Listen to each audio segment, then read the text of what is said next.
Breaking news. CM Revanth Reddy నేడు భద్రాద్రి కొత్తగూడెం జిల్లాలో పర్యటించనున్నారు. ఇందులో భాగంగా పలు అభివృద్ధి పనులకు శ్రీకారం చుట్టుతున్నారు.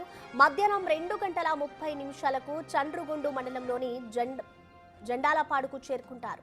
అక్కడ ఇందిరమ్మ ఇండ్లను ప్రారంభించనున్నారు. అనంతరం నేరుగా లబ్ధిదారులతో ముచ్చటిస్తారు. ఆ తర్వాత దామచర్లలో ఏర్పాటు చేసిన బహిరంగ సభలో పాల్గొని ప్రసంగిస్తారు సీఎం. తాము అధికారంలోకి వచ్చిన తర్వాత చేపట్టిన అభివృద్ధి కార్యక్రమాలు, సంక్షేమ పథకాల గురించి మాట్లాడతారు.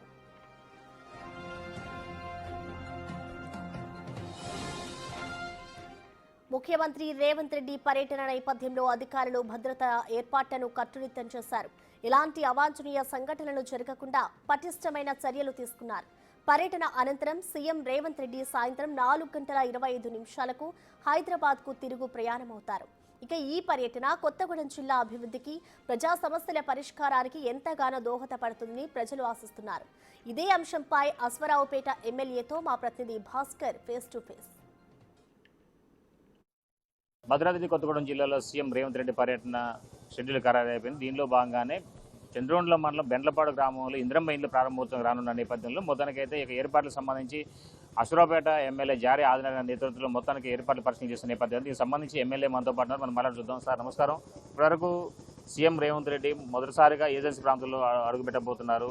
మరోవైపున ఇప్పటికీ ఫస్ట్ పర్యటన ఒకసారి వాయిదా పడింది. రెండో పర్యటన సక్సెస్ చేసేందుకు కూడా మీరు చాలా వరకు కూడా ఇక్కడే శ్రమిస్తున్న నేపథ్యం అవుతుంది. ఎలాంటి ఏర్పాట్లు చేస్తున్నారు, ఆ షెడ్యూల్ ఎలా ఉండబోతుంది? రైట్, చాలా సంతోషం.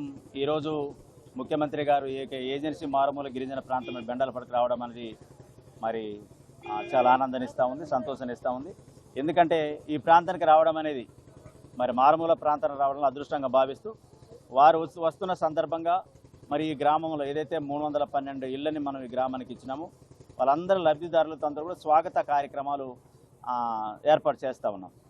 ఎన్ని ఇళ్ళు ఇక్కడ ఏర్పాటు చేస్తున్నారు, ఎంతమంది లబ్ధిదారులను ఐడెంటిఫై చేశారు? ఇప్పుడు ఇచ్చిన వారితో కాదు మరి ఇంకా అదనంగా వేరే వాళ్ళకి వచ్చే అవకాశం ఉందా? ఈ గ్రామం అనేది పూర్తిగా 100% పూర్తి చేసినాం. మోడల్ గ్రామానికి 100% అర్హులైన వాళ్ళు అందరికీ ఇచ్చినాం. ఇక్కడ ఎవరికి కూడా మనం ఎవరు మిగిలి లేరు. 100% ఈ గ్రామానికి ఇచ్చి 312 ఇళ్ళు ఇవ్వడం జరిగింది. ఈరోజు మనం 28 ఇళ్ళు పూర్తి కానీ 58 ఇళ్ళు స్లాబ్ పోసినాము. ఈ పైలైన్ వచ్చేసి రాష్ట్రంలోనే మొట్టమొదటిసారిగా మరి లాంఛనింగ్ ఏదైతే భద్రాద్రి కొత్తగూడెం భద్రాచలంలో ఏదైతే ఇందిరం ఇళ్ళకి లాంఛనింగ్ చేస్తూ భద్రాచలంలో రాముల వారి చెంత ఏదైతే ఆ రోజు లాంఛనంగా మరి శంకుస్థాపన చేయడం జరిగిందో దానిలో భాగంగా ఈరోజు భద్రాద్రి కొత్తగూడెం జిల్లా అయినటువంటి ఇక్కడే ఈరోజు మరి రాష్ట్ర వ్యాప్తంగా మొట్టమొదటి పైలైన్ ఇక్కడ మరి ప్రారంభించబోతా ఉన్నారు. మొత్తం చూసుకోవచ్చు చాలా వరకు కూడా ఇక్కడ ఇదే పైలాన్ సీఎం రేవంత్ రెడ్డి ప్రారంభోత్సవం చేయనున్నారు. మొత్తానికి తెలంగాణ రాష్ట్రంలోనే భద్రాద్రి కొత్తగూడెం జిల్లా ఏజెన్సీ ప్రాంతంలో రాములవారి సాక్షిగా ఇందిరమ్మ ఇళ్ళ ప్రారంభోత్సవ కార్యక్రమాన్ని శ్రీకారం చుడుతున్నారు. దీనిపైన సంబంధించి పైలాన్ కూడా మొత్తం వర్క్ కూడా ఫినిషింగ్లో వచ్చింది. దీనికి సంబంధించి జారీ ఆదినారాయణ ఎమ్మెల్యే మొత్తానికైతే దగ్గరుండి చూస్తున్న నేపథ్యం అయితే ఉంది. ఉదయం నుంచి కూడా సాయంత్రం వరకు కూడా ఇదే పనులు చేసుకుంటూ ఇక్కడ ఉన్న ప్రతి ఒక్క పనిని త్వరగతిన పూర్తి చేయాలంటూ కూడా మొత్తం చెప్తున్న నేపథ్యం అయితే ఉంది. ఈ పైలాన్ ఆవిష్కరించిన తర్వాతనే ఇందిరమ్మ ఇండ్లను అంటే రాష్ట్ర స్థాయిలో మొట్టమొదటిసారిగా ప్రారంభోత్సవం చేసేందుకు కూడా అన్ని ఏర్పాట్లు చేస్తున్న నేపథ్యం అయితే ఉంది. దీనికి సంబంధించి చాలా వరకు కూడా పైలాన్ పనులు మ్యాక్సిమం కూడా అయిపోవచ్చిన నేపథ్యం అయితే ఉంది. ఇప్పుడు ఇది ఇలా ఉంటే మరోవైపు ఇందిరమ్మ ఇళ్ళకి సంబంధించి కూడా ఎమ్మెల్యే జారీ ఆదినారాయణ గారు మొత్తానికి దాకా వెళ్ళేసి ఆ లబ్ధిదారులు మాట్లాడుతున్న నేపథ్యం అయితే ఉంది. ఇదే కొంత తాజా పరిస్థితి. కెమెరా సంపత్తో భాస్కర్, బిగ్ టీవీ, బెండాలపాడు. అటు రాష్ట్ర వ్యాప్తంగా జెట్ స్పీడ్తో ఇందిరమ్మ ఇండ్ల నిర్మాణాలు కొనసాగుతున్నాయి. 2 పడక గదులతో సకల సౌకర్యాలు కల్పించారు. ఇల్లు లేని ప్రతి ఒక్కరికి సొంతింటి కల సాకారమవుతోంది. మేమున్నానంటూ పేదవారికి అభయహస్తం ఇస్తున్నారు. ఇక ఇదే అంశంపై మరింత సమాచారాన్ని మా ప్రతినిధి భాస్కర్ అందిస్తారు. తెలంగాణ రాష్ట్రంలో రేవంత్ సర్కారు పేదలకు ఇందిరమ్మ ఇండ్ల పంపిణీ కార్యక్రమానికి భద్రాద్రి కొత్తగూడెం జిల్లాను వేదికగా చేసుకుంది. దీనిలో భాగంగా చండ్రగొండ మండలాన్ని ఎంపిక చేసుకోవడంతో పాటుగా ఈ చండ్రగొండ అశ్వరావుపేట నియోజకవర్గం చండ్రగొండ మండలాన్ని వేదిక చేసుకొని ఇక్కడ నుంచే లాంఛనంగా రాష్ట్ర వ్యాప్తంగా కూడా ఇందిరమ్మ ఇండ్ల పంపిణీ కార్యక్రమం శ్రీకారం చుడుతున్న నేపథ్యం ఉంది. మొదటిసారిగా అసలు తెలంగాణ రాష్ట్రంలోని కనివిని ఎరగని రీతిలో ఒక్కసారిగా ఏజెన్సీ ప్రాంతంలో బెండాలపాడు గ్రామాన్ని ఎంపిక చేసుకుని మారుమూల ప్రాంతమైనటువంటి బెండాలపాడు గ్రామంలో ఇందిరమ్మ ఇండ్ల నిర్మాణానికి శ్రీకారం చుట్టారు తెలంగాణ గవర్నమెంట్. మొత్తానికి అనుకున్న విధంగానే మొత్తం మొత్తానికైతే నిరుపేదలకు అర్హులైన నిరుపేదల మొత్తానికి కూడా ఇందిరమ్మ ఇండ్లను నిర్మాణం చేసే విధంగా అన్ని ఏర్పాట్లు చేయడం కూడా జరిగింది. ఒక్కొక్క ఇంటి నిర్మాణం సుమారు 420 అడుగుల ఎస్ఎఫ్టీ వరకు కూడా ఇంటి నిర్మాణానికి శ్రీకారం చుట్టారు. ఒక డబుల్ బెడ్రూమ్ ఇల్లు అనేది ఎలా ఉండాలి, ఒక పేదవానికి ఒక నిర్మాణం చేసుకోవాలంటే ఇంటికి ఉన్నటువంటి నమూనా ఎలా ఉండాలి అనే దానిపై కూడా పైలట్ ప్రాజెక్టు కింద బెండాలపాడును ఎంపిక చేయడం కూడా జరిగింది. దీనిలో భాగంగానే ఈ యొక్క మనం చాలా క్లియర్ చూసుకోవచ్చు. ఇంట్లో మనం ఇప్పుడు ఉన్న ప్రజెంట్ ఇందిరమ్మ ఇల్లు అనేది ఇది ఒక పేదవానికి సంబంధించిన ఇందిరమ్మ ఇల్లు ఎలా ఉండాలి అనే దానికి ప్రతిదీ కూడా ఒక రూపకల్పన చేశారు ఒక హౌసింగ్ శాఖ అధికారులు. మొత్తానికైతే ఇది హాల్, ఇది మొత్తం చూసుకోవచ్చు. చాలా వరకు కూడా ఒక క్వాలిటీగా చేసిన నేపథ్యంలో ఒక హాలు, ఇక్కడ నుంచి ఇది మొదలు పెట్టుకుంటే ఇది ఒక బెడ్రూమ్. ఈ యొక్క బెడ్రూమ్కి కూడా సుమారు ఇది కూడా 10x12 సైజు వరకు కూడా బెడ్రూమ్ పెట్టడం కూడా జరిగింది.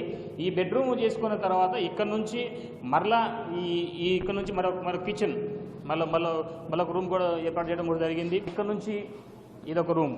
ఇట్లా వరుస చూసుకుంటే మాత్రం ఇందిరమ్మ ఇంట్లో నిరుపేదలకు మొత్తానికైతే ఇదే గ్రామంలో సుమారు 300 మంది పైగా అర్హులైన పేదలందరికీ కూడా ఇందిరమ్మ ఇల్లు పంపిణీ చేయడం కూడా జరుగుతుంది. మొత్తానికైతే ఇప్పటికి సుమారు కొన్ని 23 ఇళ్ల వరకు కూడా పూర్తి నిర్మాణం చేయడం కూడా జరిగింది. మరికొన్ని ఇళ్లకు సంబంధించి మాత్రం ఇప్పుడు స్లాబ్ లెవెల్ ఉన్నాయని చెప్పిన స్థానిక ఎమ్మెల్యే కూడా చెప్తున్న నేపథ్యంలో మరి ఇంటితో పాటు చూసుకోవచ్చు చాలా వరకు కూడా అంటే బాత్రూమ్ సైతం కూడా చాలా వరకు కూడా ఇవ్వడం కూడా జరిగింది. మన వరకు చూసుకోవచ్చు క్లియర్గా. అంటే ఇందిరమ్మ ఇంటికి నమూనా ఎంతవరకు అయితే ఉంటుందో వాళ్ళ మ్యాప్ ప్రకారం గవర్నమెంట్ రూల్ ప్రకారం ఆ ఇంటి నిర్మాణం చేయడం కూడా జరుగుతుంది. మొత్తానికైతే ఎక్కడ ఇబ్బంది ఎదురుకాకుండా ఒక అందమైనటువంటి బ్యూటిఫుల్ ఇంటిని ఒక పేదలకు అందించే విధంగా రేవంత్ సర్కార్ అన్ని ఏర్పాట్లు చేస్తున్న నేపథ్యం ఉంది. ఇంటికి సంబంధించినటువంటి పేదలు కావచ్చు, మొత్తంగా గ్రామంలోని లబ్ధిదారులు అందరూ కూడా సంతోషం వ్యక్తం చేస్తున్న నేపథ్యం అయితే దీనికి సంబంధించి ఇప్పుడు మనతో పాటు ఈ ఇంటి యజమానురాలు మనతో పాటు ఉన్నారు. మనం మాట్లాడి చూద్దాం అసలు ఇంటి నిర్మాణం ఎలా ఉంది, గతంలో వాళ్ళు ఎలా ఉన్నారు, ఇప్పుడు ఎలా ఉన్నారు అనేది మనం మాట్లాడి చూద్దాం. అమ్మ, ఇందిరమ్మ ఇంటి మీదనేది ఇల్లు ఎప్పుడు వచ్చింది మీకు? ఇది ఈ సంవత్సరం వచ్చింది సార్. 7 నెలలు అవుతుంది సార్ వచ్చి. గతంలో మరి మీకు ఎలాంటి ఇల్లు ఉండే మీకు అంతకుముందు? మాకు ఇంతకుముందు పూరి గుడిసే ఉండేది సార్. ఆ పూరి గుడిసెలో వర్షం వస్తే సార్ బాగా ఇబ్బంది పడేవాళ్ళం. ఒక పక్క వర్షం వస్తుంటే ఒక పక్క గిన్నెలు, తపాలాలు అలాంటి ప్రదేశంలో ఉన్నాం సార్. అంటే వర్షం వస్తుందంటే ఆ నీళ్ళు ఎక్కడ పడుతున్నాయి అక్కడ గిన్నెలు పెట్టుకోవటం, తపాలాలు పెట్టుకోవటం, ఇక తినే వస్తువులు కూడా పెట్టుకున్నాం సార్ లాస్ట్కి. తర్వాత ఇక ఎన్ని ప్రభుత్వాలు వచ్చినా మాకు ఇల్లు ఇవ్వలేదు సార్. అదే పూరి గుడిసెలోనే ఉన్నాం. మంచంలో పడుకుంటే ఒక మంచం ఒక పక్క దిగిపోయేది సార్, ఒక పక్కే ఉండేది సార్. అలాంటి ప్రదేశంలో కూడా ఉన్నాం సార్. కానీ ఇప్పుడు ఆదినారాయణ గారు రాబట్టి, శ్రీనివాస్ గారు రాబట్టి, పొంగిలేటి శ్రీనివాసరావు గారు, తర్వాత మన రేవంత్ రెడ్డి గారు రాబట్టి అందరూ దయ వల్ల మాకు ఇల్లు వచ్చిందండి. అసలు మేము ఇల్లు వచ్చిందని కూడా కల్లో కూడా అనుకోలేదండి. డబ్బులు కట్టారా? లేదు సార్. మీకు ఎన్ని రోజులు కంప్లీట్ చేశారమ్మా ఇదంతా? అంటే ఇప్పుడు 7 నెలలు అవుతాయి. 7 నెలలకి పూర్తి అయిపోయింది సార్. 6 నెలల నుంచి స్టార్ట్ చేశారు.